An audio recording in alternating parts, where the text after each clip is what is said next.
Tudo bem, pessoal? Hoje vamos conversar sobre a estrutura de peões, começando com o peão atrasado. O peão atrasado é quando ele fica mais recuado em relação aos demais peões do seu jogo. Por exemplo, esse peão branco na casa G3, ele está mais atrasado em relação ao peão da coluna F e ao peão da coluna H. Por isso nós chamamos ele de peão atrasado. Da mesma forma, nós temos também o peão da casinha C2, porque os demais peões próximos a ele já avançaram no tabuleiro.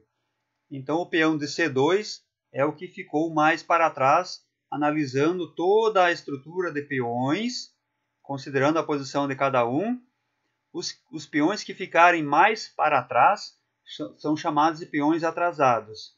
Nós teríamos ainda aqui, nessa posição das brancas, o peão de E. Então, o peão que está em E3, de certa forma, ele está atrasado se considerarmos a situação do peão de F. Em relação ao peão de D, ele não seria um peão atrasado, porque eles estariam na mesma linha.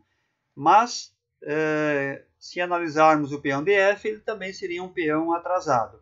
Para as pretas, nós temos três situações, que seria o peão de A, porque o peão de B já avançou mais, então ele está mais adiantado. Temos também o peão da coluna D, o D6, que se analisarmos o peão da coluna C e o peão da coluna E, eles estão mais adiantados em relação ao peão da coluna D. Então, este também é um peão atrasado. E o peão da coluna H ainda não se movimentou, os demais já jogaram, portanto, o peão da coluna H é um peão atrasado.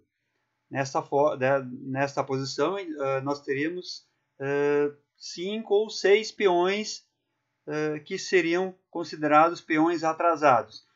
Sempre nós precisamos considerar a posição do peão em relação aos seus companheiros próximos. Então, como eu já expliquei, pegando como exemplo o peão preto da coluna D, na casa D6, nós temos que analisar a posição dos peões das colunas próximas, ou seja, o peão de C e o peão de E. Olhando esses dois em relação a ele, eles já estão mais adiantados. Por isso, o peão que fica para trás, nesse caso o de D, ele é um peão atrasado.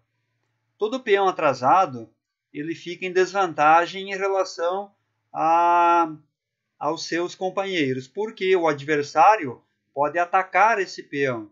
E como não tem nenhum peão defendendo ele, ele fica um peão fraco.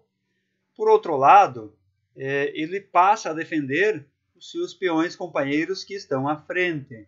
Então ele serve como suporte e defesa para os demais peões. Mas ele, por ser atrasado, é um peão fraco. Nós devemos evitar, apesar de que no jogo nós sempre teremos um ou mais peões atrasados. Por isso, outras peças devem defender ele para que não seja um ponto de ataque do adversário.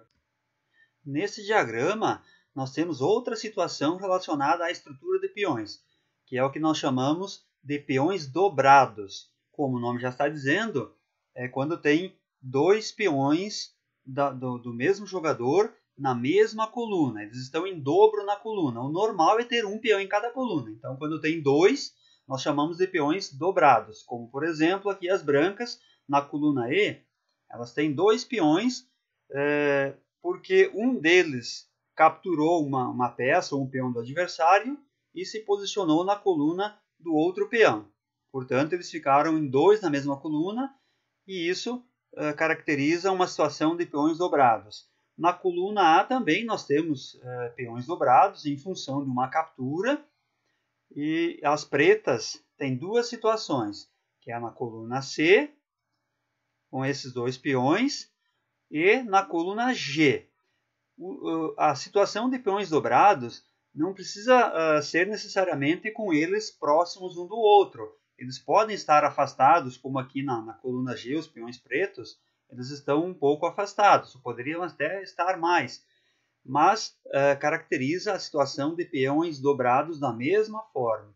Essa é uma outra situação ruim para quem chega a uma situação dessas, porque um peão não consegue auxiliar o outro e o da frente acaba atrapalhando o peão de trás na sua movimentação.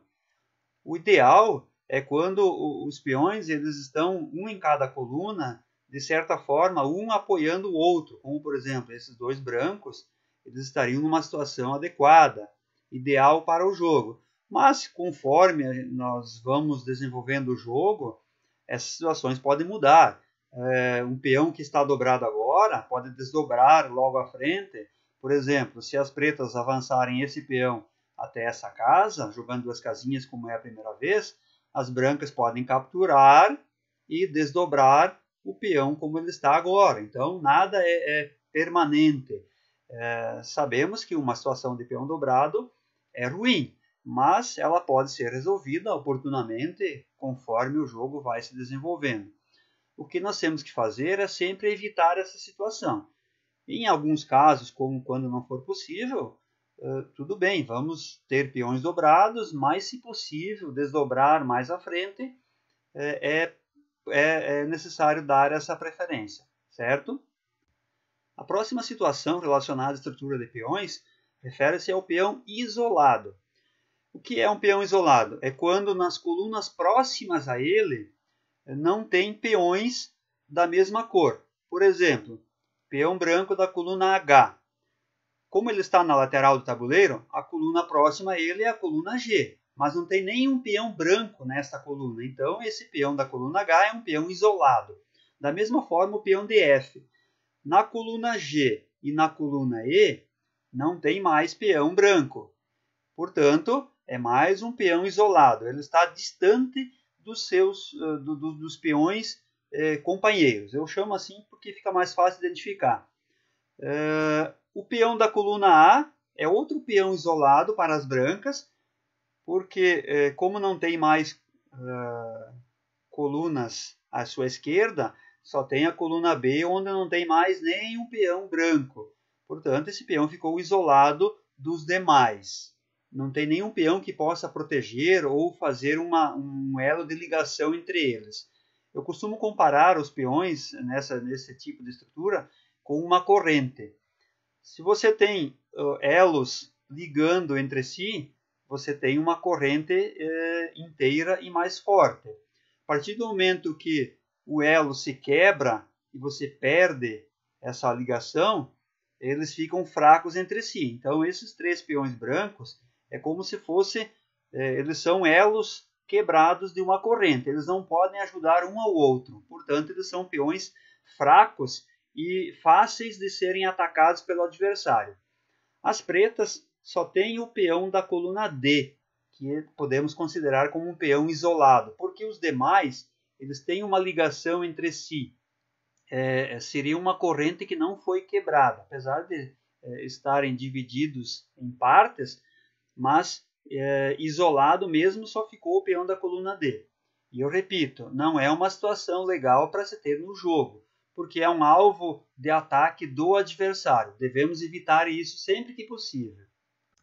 E por último, nós temos o que eu poderia dizer, a única situação vantajosa e boa em relação à estrutura de peões, que refere-se ao peão passado. Quando se fala em peão passado, nós temos que considerar apenas a situação entre os peões, e não considerar outras peças. O que é um peão passado? É um peão que na sua trajetória, no seu caminho, até o final, onde ele coroa ou é promovido, não tem nenhum peão adversário que possa interromper, ou capturar, ou bloquear a sua caminhada. Por exemplo, as brancas têm o peão da coluna A e o peão da coluna B, que nós consideramos como peões passados. Por quê? Não tem nenhum peão preto em toda a sua trajetória que possa interromper essa caminhada. Eles podem movimentar até chegar ao final e serem promovidos ou coroados. Repito, e isso considerando apenas a situação entre os peões. É claro que podem ter outras peças no jogo, cavalo, bispo, torre, dama e o próprio rei, que podem capturar esses peões ou interromper a sua caminhada. Mas considerando apenas a estrutura de peões, eles são peões passados. Da mesma forma, as pretas, que têm um peão na coluna H, que não pode ser interrompido na sua caminhada por nenhum peão branco. Como eles estão um pouco afastados, não é possível que um seja capturado pelo outro na diagonal. Os demais peões, de alguma forma, ou eles serão bloqueados, como já estão aqui, esses dois centrais, ou possivelmente capturados caso avancem e entrem na diagonal de outro peão. Eles não são considerados passados, apenas os dois brancos e esse preto nessa situação. É para vocês entenderem o que é um peão passado, certo? Então, assim nós temos 4 situações em relação à estrutura de peões. É o peão isolado, o peão passado, o peão dobrado e o peão atrasado. Dos 4 tipos, como eu já disse, a única situação vantajosa é em relação ao peão passado. As outras 3 situações são situações de desvantagem que nós devemos evitar e observar na estrutura do adversário se ele tem uma dessas 3 situações, são situações de ponto fraco. Portanto, deve-se organizar ataques ou explorar essas situações para obter vantagem no jogo. Ok? Até a próxima!